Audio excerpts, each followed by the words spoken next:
Bismillahirrahmanirrahim. Assalamualaikum warahmatullahi wabarakatuh. Alhamdulillah wassalatu wassalamu ala rasulillah wa ala alihi wa sahbihi wa man da'a bida'watihi wa istanna bisunnatihi ila yaumi liqa'i rabbih. Rabbi syrah li sadri wa yassir li amri wa hlul 'uqdatam min lisani yafqahu qawli. Man lam yashkurin nas lam yashkurillah. Siapa yang tidak berterima kasih kepada manusia berarti dia tidak bersyukur kepada Allah. Rumahnya kita tempati, makanannya kita makan, keluarganya kita datangi. Man ahsana ilaikum, siapa yang sudah berbuat baik kepada kamu, fakafi'uhu, balaslah. Fa illam tajidu, kalau kamu tidak sanggup membalasnya, fad'u lahu, doakan dia. Untuk almarhumah Profesor Dr. Hajjah Tuti Alawiyah beserta bapak, beserta keluarga yang sudah mendahului kita. Al-Fatihah. A'udzubillahi minasyaitonirrajim. Bismillahirrahmanirrahim. Alhamdulillahirabbil alamin. Arrahmanirrahim. Maliki yaumiddin. Iyyaka na'budu wa iyyaka nasta'in. Ihdinas siratal mustaqim, siratal ladzina an'amta 'alaihim ghairil maghdubi 'alaihim waladdallin. Amin. Allahumma ja'al quburahum rawdatan min riyadil jinan. Jadikan kubur mereka salah satu dari taman-taman surgamu ya Allah. La taj'al quburahum hufratan min hufarin niran. Jangan jadikan kubur mereka salah satu dari lubang nerakamu ya Allah. Allahumma ja'alna minal ladzina yastami'una al-qawla fayattabi'una ahsanah. Jadikan kami orang-orang yang mendengarkan ucapan yang baik lalu mengiringinya dengan amal yang baik. Wajma'na ma'ahum mal habibil mustafa fi jannatikal ula. Satukan kami dalam surga Jannatul Firdaus bersama mereka, bersama Nabi Muhammad sallallahu alaihi wasallam. Walhamdulillahirabbil alamin. Saya menyampaikan tausiah di banyak tempat, tapi rasanya di antara semua itu malam inilah yang paling istimewa.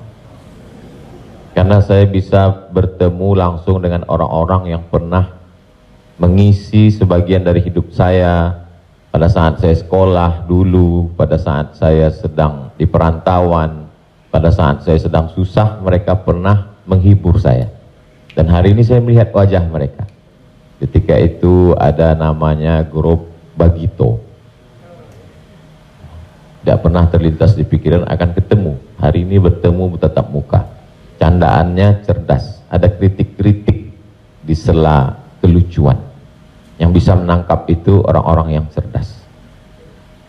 Lalu kemudian ada Mas Komeng. Beliau kalau bicara nyeletuk, hampir tidak ada jedanya. Tawa yang lama belum habis sudah disusul dengan yang baru. Kemudian ada pula Bang Dery. Kemudian ada Bang, ujungnya yang ingat, Bang Sipit, Rudi Sipit.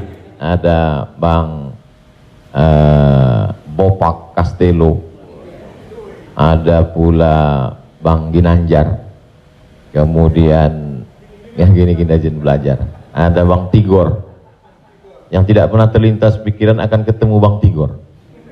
Malam ini ketemu, berfoto. Tapi di antara semua, yang paling banyak dosa saya, kalau saya lihat di TV saya matikan, itu Bang yang pakai topi tajam. Beliau berhasil membangkitkan emosi saya. Hari ini saya diberikan kesempatan oleh Prof, oleh keluarga untuk, sebetulnya saya dipertemukan untuk meminta maaf pada beliau. Beliau berhasil memainkan peran yang luar biasa. Bang Taufik, Sapalas, dan lain-lain yang tak dapat saya sebutkan satu persatu. Hah?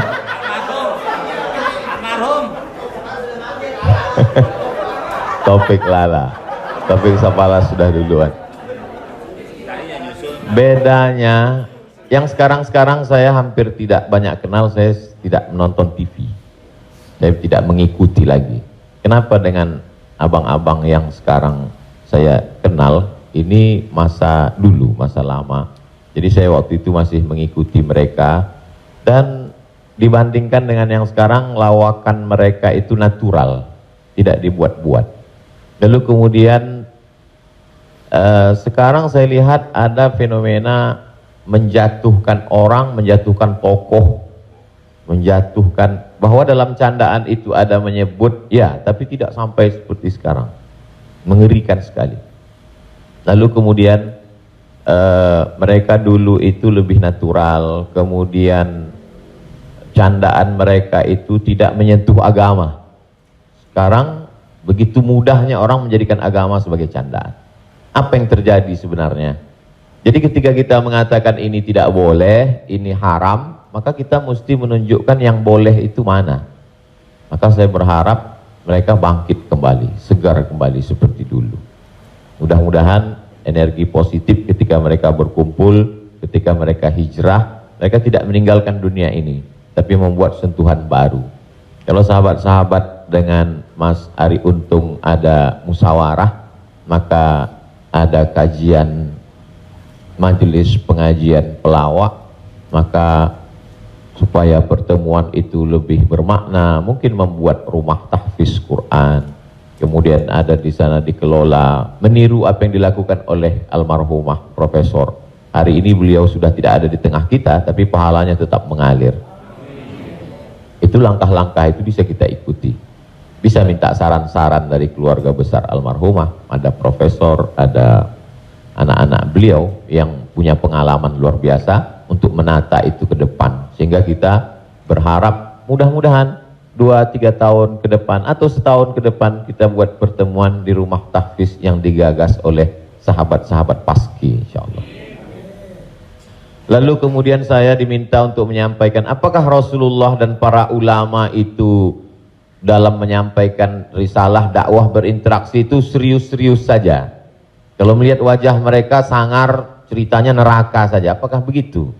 Suatu ketika Nabi SAW sedang duduk, kemudian dia katakan, la yadkhulul jannata ajuz, orang tua tidak masuk surga. Menangislah seorang nenek-nenek, karena dia sudah tua. Lalu ditanya, kenapa kamu menangis? Karena Nabi mengatakan orang tua tidak masuk surga. Lalu Nabi tersenyum. Kata Nabi, maksudku bukan itu. Maksudnya orang sudah tua, nanti ketika di akhirat, dia jadi muda lagi. Bukan orang tua tidak masuk surga. Karena itu Nabi tersenyum. Nabi jelaskan, maksudnya orang yang sudah tua, umur 70, 80, ketika dia meninggal, nanti dia muda lagi karena penghuni surga itu umurnya 30, 31, 32, 33, usia yang dapat menikmati keindahan surga. Logis, masuk akal. Kalau umur 80, 90 masuk surga dikasih kacang goreng, apa yang mau kita kunyah? Apalagi bidadari, mau diapain? Nah, jadi Nabi itu logis. Suatu ketika Nabi sedang duduk, datang seorang laki-laki, halaktu, aku celaka ya Rasulullah. Kenapa? Kata Nabi. Maaf, karena aku berhubungan dengan istriku di siang Ramadan. Kalau begitu engkau syahraini mutatabi'aini, kau mesti puasa 2 bulan berturut-turut sebagai hukuman karena engkau melanggar larangan melakukan hubungan di siang Ramadan. Kata dia, sedang 1 bulan aja aku tidak tahan ya Rasulullah, apalagi 2 bulan berturut-turut. Kalau begitu engkau ganti dengan memberikan makan fakir miskin sebanyak 60 orang. Kata dia, aku pun termasuk fakir miskin, aku tidak sanggup memberikan mereka makanan. Lalu Nabi pergi ke belakang mengambil kurma, Nabi berikan. Ini kurma, pergi pulang ke kampung, berikan kepada orang yang ada di kampungmu. Kata dia, di kampung itu aku yang paling miskin ya Rasulullah. Lalu kemudian Nabi tersenyum, hatta badat nawajizuhu. Nabi tersenyum sampai nampak gigi gerahamnya. Artinya dia tersenyum melebar. Nabi, padahal ini sesuatu yang terlarang, tapi melihat perbuatan dia, maka Nabi tersenyum. Artinya Nabi pun juga punya rasa gurauan. Bedanya Nabi tidak berdusta, tidak melakukan dusta hanya supaya ingin orang tertawa. Itu yang dilarang oleh Nabi SAW. Ada makna di dalam setiap ucapannya.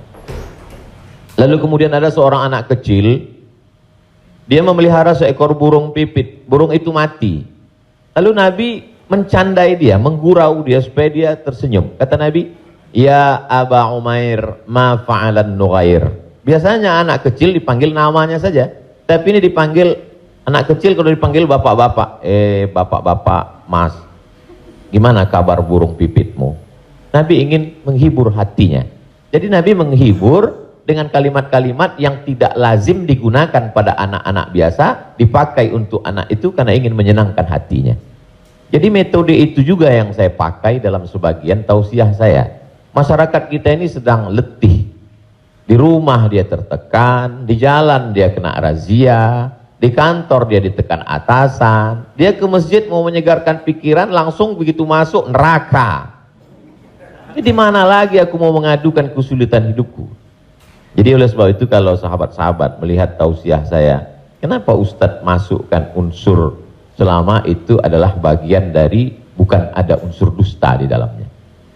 Lalu kemudian kita mengenal ada ulama-ulama mazhab. Di antara ulama mazhab yang paling tua 4 mazhab, Hanafi, Maliki, Syafi'i, Hambali, Imam Hanafi. Namanya Abu Hanifah, meninggal tahun 150 Hijrah di kota Kufah, Irak.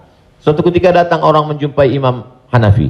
Imam Hanafi, ya, kalau saya mandi di sungai, saya buka baju dan pakaian saya, apakah saya masuk ke sungai itu menghadap kiblat atau membelakangi kiblat? Kata Imam Hanafi, hadapi saya bajumu itu jangan sampai dicuri orang. Jadi Imam Hanafi logis. Jadi orang dulu amat sangat takut membelakangi kiblat atau menghadap kiblat. Karena dalam Islam diajarkan kalau kamu masuk dalam toilet jangan menghadap kiblat, la tastaqbilul qiblata wa la tastadbiruha. Jangan menghadap kiblat, jangan membelakangi kiblat. Maka pada saat akan mandi pun dia juga ragu. Kira-kira kalau saya mau mandi apakah menghadap belakang?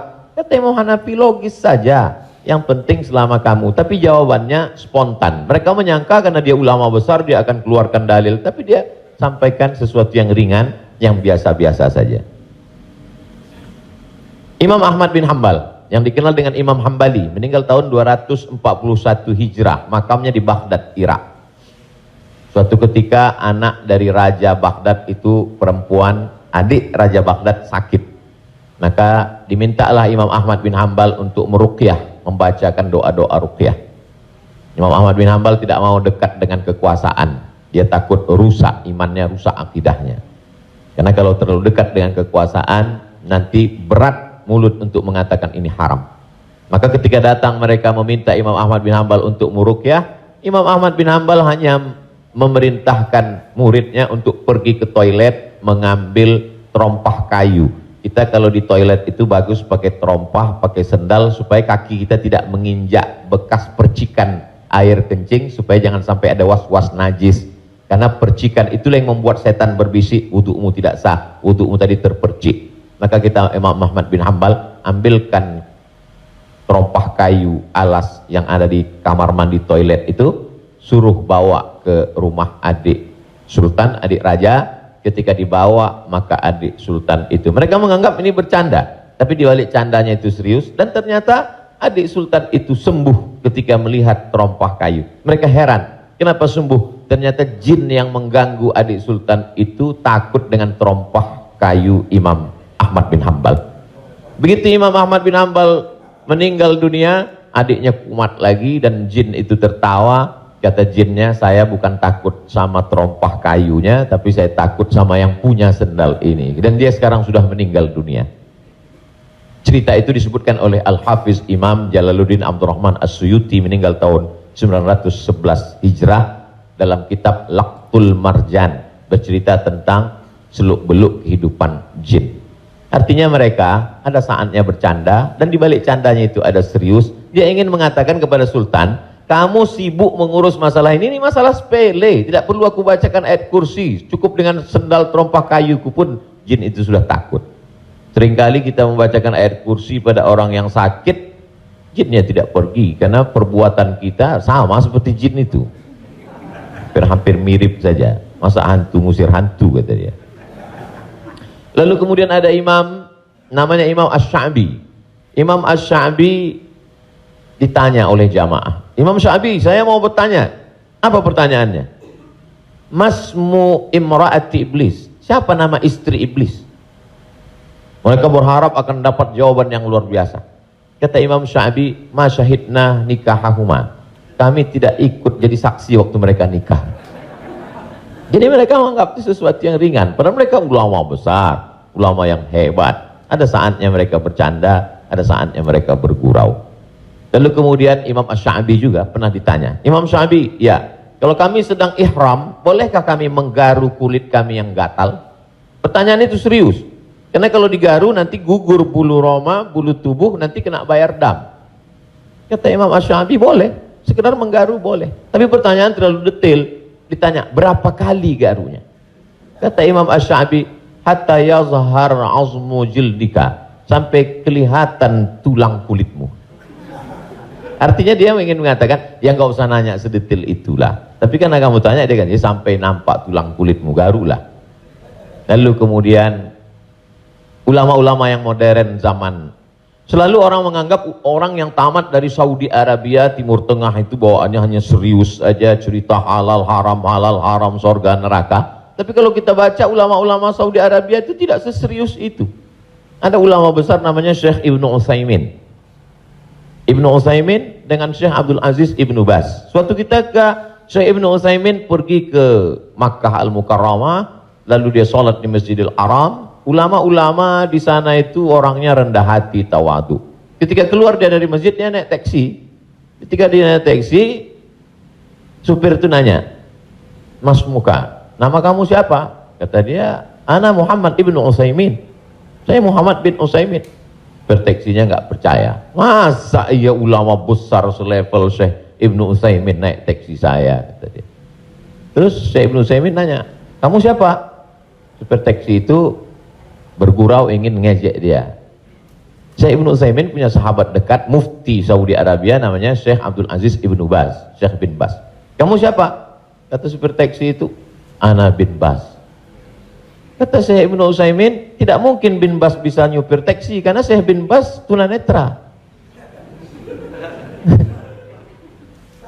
Artinya dia tidak marah, dia tidak mengamuk, dia mengajak supir taksi untuk berpikir, kamu kalau bohong ya mikir dulu.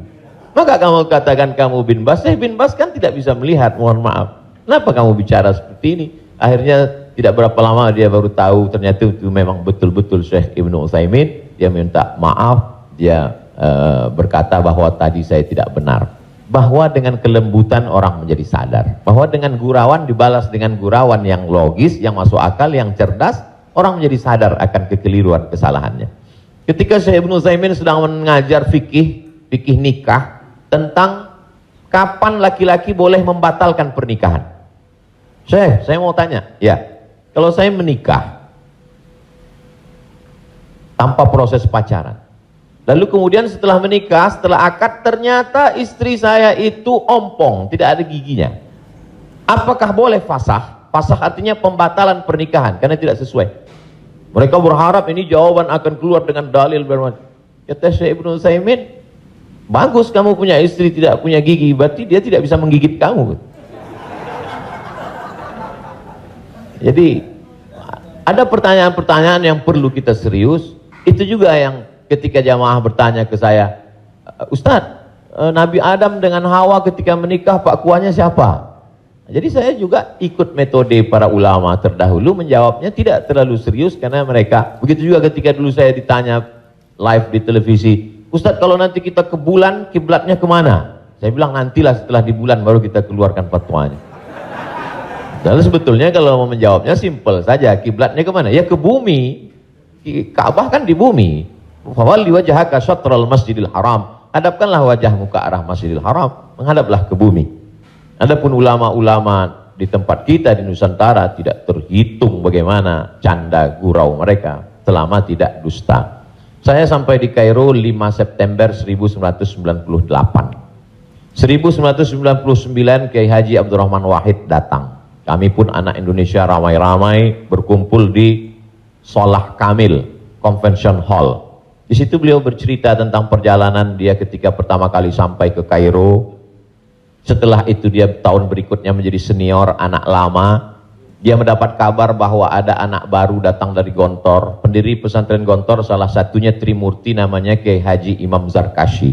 Imam Zarkashi punya anak laki-laki namanya Dr. Kiai Haji Abdullah Syukri Zarkashi. Ketika itu Kiai Haji Abdullah Syukri Zarkashi menjadi mahasiswa baru di Al-Azhar Kairo. Sama-sama orang Jawa Timuran, maka Kiai Haji Abdullah Syukri Zarkashi soan ke Kiai Haji Abdurrahman Wahid. Lalu Gus Dur mencandainya. Bagaimana caranya? Ketika dia tahu ada anak baru datang, maka disuguhkan minuman. Kata Kiai Haji Abdurrahman Wahid, dia ambil gelas, dia usap gelas itu, dia bersihkan, dia mau kasih air minum, tapi usap gelas, maaf, pakai celana dalam. Tapi celana dalam itu celana baru dari kamar, baru belum pernah dipakai. Dia cuma mau ngeprank, mau ngerjain. Akhirnya setelah itu tentu bagaimana respon tamu itu, karena segan ini senior, dia tetap minum juga. Setelah selesai baru dia kasih tahu, itu tadi celana dalam itu baru, belum dipakai. Jadi tidak ada dusta, tidak ada bohong. Itu cerita langsung yang saya dengar ketika beliau datang pada tahun 1999. Jadi tidak menyangka bahwa mereka yang kita lihat sepertinya serius, ada saat-saatnya bercanda, ada saat-saatnya bergurau. Hidup ini sa'ah wa sa'ah. Begitu juga ketika saya sampai ke salah satu sekolah tahfiz Quran. Saya tanya seorang guru tahfiz, bagaimana ibu pengalaman mengajar sekarang? Kata dia, mengajar anak tahfiz dulu tidak sama dengan sekarang Pak Ustadz. Gimana Bu? Setiap 10 menit anak-anak itu mesti dialihkan untuk konsentrasi mereka ke yang lain. Setiap 10 menit setelah dia mengulangi hafalannya, saya mesti cerita, saya mesti mendongeng, saya mesti buatkan suatu cerita. Kenapa? Apa yang terjadi dengan anak-anak kita? Ternyata sudah tersetting di kepala mereka bahwa setiap 10 menit ada iklan. Pengaruh dari televisi. TV sudah merusak cara berpikir anak kita, dan saya tidak menduga sampai sedalam itu guru tahfiz bercerita ke saya. Jadi betapa kalaulah mas, abang yang punya kemampuan yang diberikan Allah Subhanahu wa Ta'ala, itu tidak bisa dipelajari, itu pemberian Allah. Bisa berpikir dengan sesuatu yang tak terpikirkan oleh orang. Nampaknya simple, nyeletuk segala macam, tapi itu hanya orang-orang yang diberikan Allah. Itu bagian juga dari nikmat yang diberikan Allah, tapi kalau salah pakai dia bisa menjadi laknat juga. Maka perlu orang untuk iklan dalam kehidupannya, tidak monoton sehingga dia menjadi bosan, sehingga dia menjadi jemu. Lebih dari 15 menit. Tadi saya diminta sebagai pengantar 15 menit. Ternyata bicara di depan orang idola-idola kita tak terasa waktu bagi saya. Yang mendengar mungkin sudah lama sekali. Itulah sebagai pengantar dialog kita. Tadi dikatakan bahwa kita akan ada tanya jawab. Terima kasih, mohon maaf. Assalamualaikum warahmatullahi wabarakatuh.